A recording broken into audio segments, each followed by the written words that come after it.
सहमति असहमति चिंताओं और मुद्दों को उठाने वाला सदन होता है। मेरा आपसे आग्रह है कि आप सहयोग करेंगे। सदन नहीं चलाना चाहते, सदन की कार्रवाई आज 12 बजे तक के लिए स्थगित की जाती है।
ఇక 5వ రోజు ప్రారంభమైన లోక్సభ 5 నిమిషాలకే వాయిదా పడింది. మధ్యాహ్నం 12 గంటలకు లోక్సభను వాయిదా వేస్తున్నట్టు తెలుస్తోంది. ఇక మరోవైపు ప్రతిపక్షాలు నీట్ పేపర్ లీకేజ్ పై నిరసనలు ఉధృతం చేశాయి. దీనికి సంబంధించి మరిన్ని డీటెయిల్స్ సీనియర్ కరెస్పాండెంట్ రామకృష్ణ అందిస్తారు. రామకృష్ణ.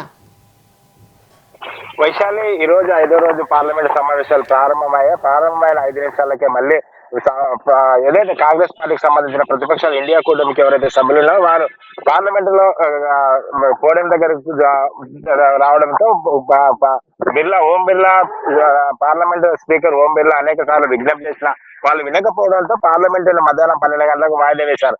అయితే మనం గత 5 రోజుల నుంచి చూసుకున్నట్లయితే ఏదైతే నీట్ లీకేజ్ పేపర్ లీకేజ్ విషయంలో ధర్మేంద్ర ప్రధాన్ రాజీనామా చేసిన తర్వాతనే పార్లమెంట్ లో చర్చ జరగాలన్నదే ప్రధాన డిమాండ్తో ప్రతిపక్షాలు డిమాండ్ చేస్తున్నా. అదేవిధంగా కాంగ్రెస్ జనతా పార్టీ కూడా అదే డిమాండ్ చేస్తున్నారు. కాబట్టి ఏదైతే ధర్మేంద్ర ప్రధాన్ రాజీనామా చేసిన తర్వాతనే పార్లమెంట్ లో చర్చ అనేది ప్రధాన డిమాండ్ వినిపిస్తుంది. కాబట్టి ఇప్పటి వరకైతే ధర్మేంద్ర ప్రధాన్ రాజీనామా చేసే విషయంలో ఇప్పటి వరకే కేంద్ర ప్రభుత్వం ఎలాంటి నిర్ణయం తీసుకెళ్ళదు. అయితే ఈ రోజు 2 కీలక పరిణామాలు అయితే చోటు చేసుకోవాలని చెప్పవచ్చు. ఒకవైపు అర్ధరాత్రి నిన్న ప్రధానమంత్రి నరేంద్ర మోడీ ఒక ట్వీట్ చేయడము, అదే విధంగా ఇవాళ కేంద్ర కేబినెట్ సమావేశం కావడం, వాటితో పాటుగా కాంగ్రెస్ జనతా పార్టీకి సంబంధించిన వారితో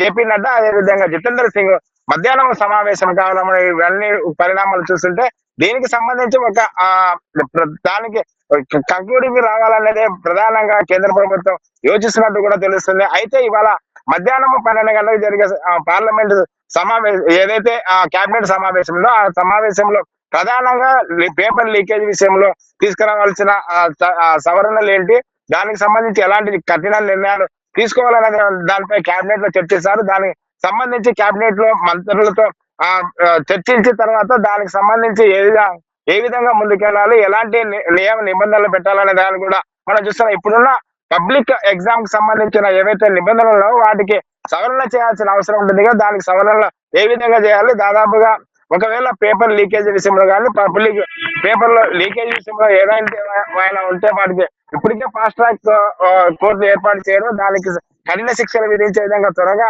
శిక్షలు విధించడం ఫాస్ట్ ట్రాక్ కోర్టు ఏర్పాటు చేశారు. వాటికి అనుగుణంగానే మరోసారి ఒకవేళ దానికి సంబంధించిన వాటితో పాటు మరిన్ని కఠిన నిర్ణయాలు తీసుకుంటామని ప్రధానమంత్రి నరేంద్ర మోడీ చెప్పిన నేపథ్యంలో ఇవాళ జరిగే కేబినెట్ లో దాదాపుగా ఏదైతే పేపర్ లీక్ కు సంబంధించిన పాల్పడితే అక్రమాలకు ఎవరైతే పాల్పడతారో అటువంటి వారిపై 5 ఏళ్ల నుంచి 10 ఏళ్లు శిక్ష విధించే విధంగా, అదేవిధంగా భారీ జరిమానాలు ఉండే దాదాపుగా 1 కోటి పైగా జరిమానాలు విధించే చేయాలనే యోచనలుగా కేంద్ర ప్రభుత్వం ఉన్నట్టు కూడా తెలుస్తుంది.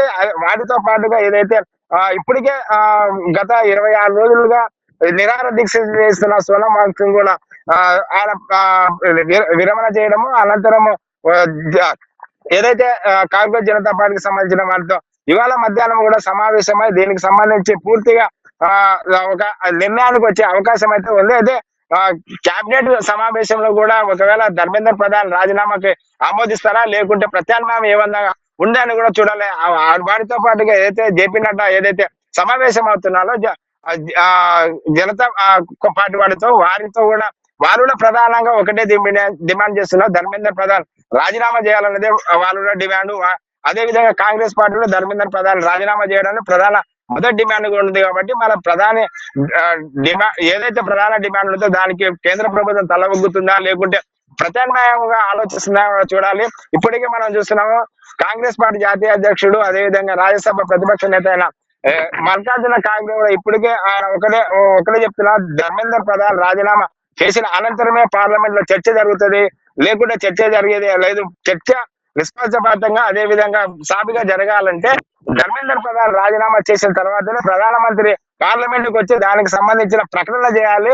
ట్విట్టర్లోనూ అదే విధంగా అర్ధరాత్రి ప్రకటన చేయడం కాదు, వాటికి సంబంధించి ఏదైతే ఉందో పార్లమెంట్ లోనే ప్రధానమంత్రి ప్రకటన చేయాలని కూడా ఆయన డిమాండ్ చేస్తున్నారు. కాబట్టి ఈ నేపథ్యంలో ఇటు కాంగ్రెస్ జనతా పార్టీకి అదేవిధంగా కాంగ్రెస్ పార్టీ చేస్తున్న డిమాండ్లు ఏవైతే ఉన్నాయో ప్రధానం ఒకే డిమాండ్ ఉంది.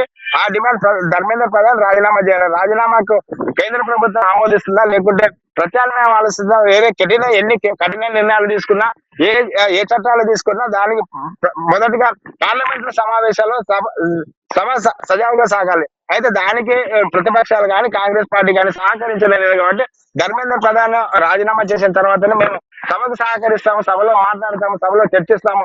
విస్తృతమైన చర్చ జరగాలంటే ధర్మేంద్ర ప్రధాన్ రాజీనామా ఆమోదం తర్వాతనే మేము చర్చలో పాల్గొంటామని కాంగ్రెస్ పార్టీకి చెందిన నేతలు అదేవిధంగా జనతా పార్టీకి చెందిన నాయకులు చెప్తున్న నేపథ్యంలో ఈ రోజు జరిగే కేబినెట్ మీటింగ్ లో ఏనాడు నిర్ణయం తీసుకుంటారు, ఒకవేళ చట్టాన్ని మరింత పదును పెడతారా లేకుంటే ధర్మేంద్ర ప్రధాన్ రాజీనామాకి మొగ్గు చూపుతారా అన్నది కూడా మరి కాసేపట్లో ఏదైతే కేబినెట్ నిర్ణయం అనంతరం వెలువడే అవకాశం అయితే కనిపిస్తుంది విషయాలు. అయితే మొత్తం మీద సభ సజావుగా నడిచే అవకాశమే లేదా ధర్మేంద్ర ప్రధాన్ రాజీనామా అంశంపై నిర్ణయం తీసుకోకపోతే? ఏదైతే మల్లికార్జున కానీ అదేవిధంగా మల్లికార్జున ఖార్గే కానీ రాహుల్ గాంధీ ప్రియాంక గాంధీ చెప్తున్న మాటలను బట్టి చూస్తే అదేవిధంగా కాంగ్రెస్ జనతా పార్టీ మాటలు చూస్తున్నట్టే ధర్మేంద్ర ప్రధాన్ మొదటి రాజీనామా చేసిన తర్వాతనే సభలో చర్చ అనేది ఏదైతే జరుగుతుందో దీనికి ఒకవేళ ధర్మేంద్ర ప్రధాన్ రాజీనామా చేయకుండా సభకు అనుకూలించే ప్రసక్తి లేదు, దాంట్లో మాట్లాడే ప్రసక్తి లేదు. మేము సభను అడ్డుకుంటాము.